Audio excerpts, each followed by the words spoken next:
All right, how are we doing, everyone? How's it going? How's it been? This video is going to be on setting up the Monad testnet and how to farm it. So this is a testnet, and we're going to be farming for a potential future mainnet airdrop. Anything that you do on here, it's not real value. There's no real money. Unless you're buying tokens, then you're putting money into something that you can't switch it back for, in a way, if that makes any sense. So the first thing that you want to do is go over to testnet.monad.xyz. It'll look like this. You want to scroll down, click add monad testnet. You're going to click that. Click the add the monad testnet. You want to make sure that you have MetaMask installed. I don't have MetaMask on this specific Brave browser. So I'm going to go to this browser. I'm going to just quickly delete the monad one. So it's gone. As you can see, I don't have the monad testnet on here. I only have Ethereum, Base, Sepolia, Sarah AI, Somnia, Rise, BNB, and Arbitrum. So we're going to go over here, going to go to the testnet.monad.xyz, reject all. I just click reject all because I do that. Add monad testnet,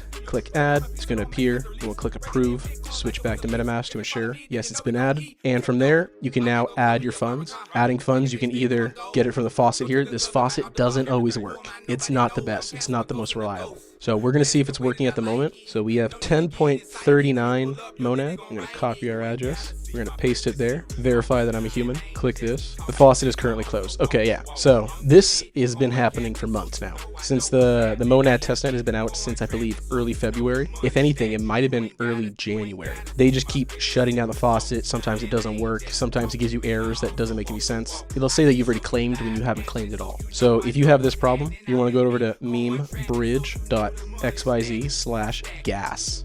You're going to want to spell it correctly, unlike I did. I will have all the provided links down in the description below just to make it simpler. So on here, I usually purchase from Arbitrum network. So when the faucets aren't working, you're going to have to buy Monad. Now to buy Monad, you're going to need some Ethereum, either on the Ethereum chain, on Optimism, on whatever network. Personally, I use Arbitrum because it's the cheapest for fees. You can even use Base. Like these are all that you can use. So I do Arbitrum. You want to make sure that your wallet's connected, the chains. Go down to Monad, click on that, and for $1, you can get 10.52 Monad. That is way better than the 0.05 that you'll get from this faucet, if it ever works. So if you want to fund your accounts, go to memebridge.xyz/gas. Make sure you have some Ethereum on any chain. Well, not any chain. Make sure you have some Ethereum either on Arbitrum, Base, Ethereum, Lena, Optimism, Scroll, ZK Sync, or Zora. And now, after you have purchased your monad, you're going to have your address. You're going to have your monad in it. For me, I have multiple addresses.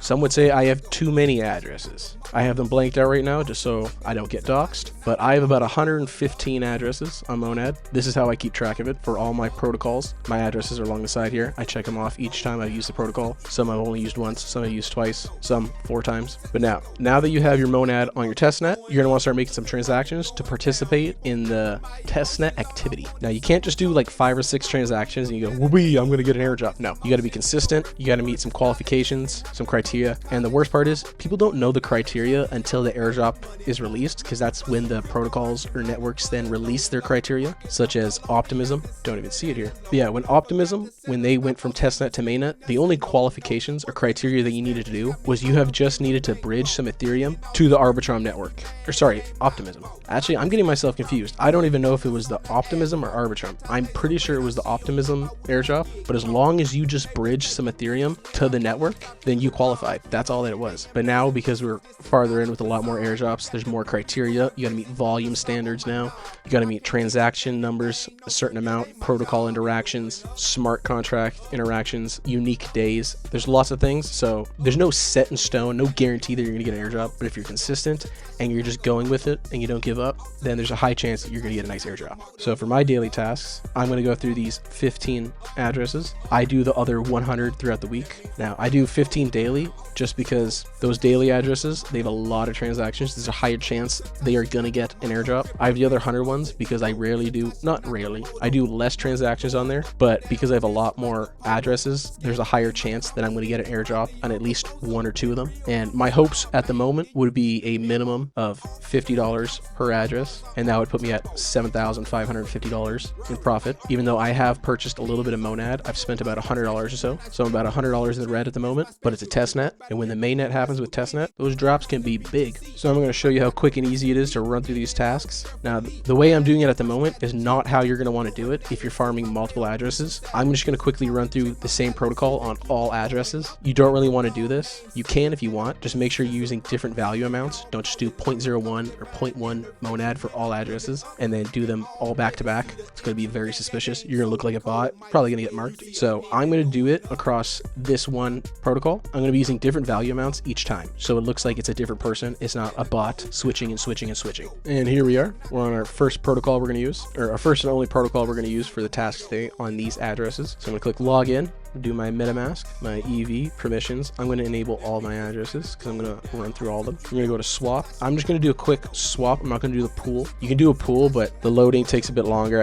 I'm just going to quickly run through this. And with Testnets, you're going to have to increase your slippage a lot with certain things because sometimes it won't go through unless you even have 50% slippage on. And because it's a testnet, there's no real value. You don't have to worry. If you lose 20% slippage on something, it's not real money. It doesn't matter. You're just doing transactions to create activity to make yourself look like a valued member of the community. LOL. So what I'm going to switch is I'm going to go down to WMON and I'm just going to do 0.00. And then what I do is I just take my 4 fingers, randomly press them down on the keys, and then that's the number that it's going to come out to. So I'm going to wrap that. Now, when you're wrapping Monad, there is not going to be any slippage because that's just, you don't have to worry about there being a certain amount of liquidity in the pool. So you're just going to do confirm, deposit done. Quick and easy. I'm going to switch to the next address now. 09 is the ending. I got to sign out here, log back in. I don't know why he didn't switch it for me, so I guess we're just going to do this each time. Do that, 00, and then we're just going to randomly click it, confirm, next one. This one I do have a lot on because I got lucky. I didn't buy all this. I got really lucky and I noticed that I had about 3,000 Bean, which is a testnet token on this network.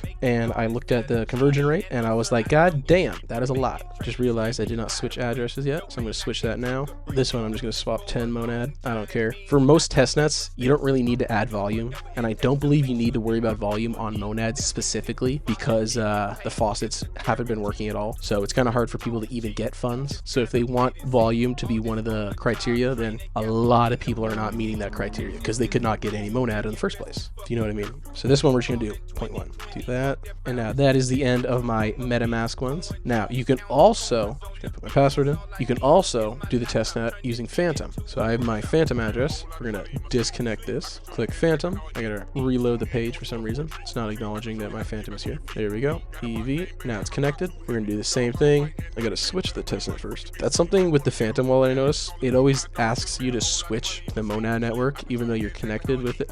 I don't know. I guess it's just assuming you're on the Ethereum network. So yeah, I just ran through 5 addresses there. 1, 2, 3, 4, and 5. That probably didn't even take 5 minutes alone just to do that. And there I quickly added a transaction. You can see yesterday I minted a bunch of stuff. I did 6 transactions yesterday. Today I did another one, so that's 7 already. I believe on this address I have over 350, close to 400 transactions. So now I'm just going to close that down, and then I switch on to my next addresses. I have another 4 here with another Phantom wallet here, and then another 4 addresses coming down with another Phantom wallet here, and that makes all 15. So now what I'm going to do is I'm just going to highlight a little check mark, go down here, click that there, because we did these ones, and there, those are checked off. And now I'm going to do my other 5 down, and then my other 5, and then my monad testnets are all done for the day. After that, I then switch to my different testnets. I switch to my different testnets and mainnets. I have a base mainnet, and then I also have SUI that I'm farming, and some Solana protocols that I'm farming.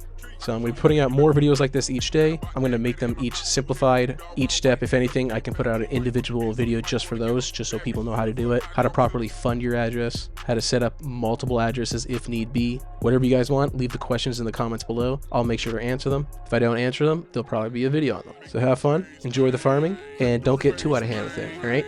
Don't spend too much time with it. Have a good one, guys. We'll see you soon.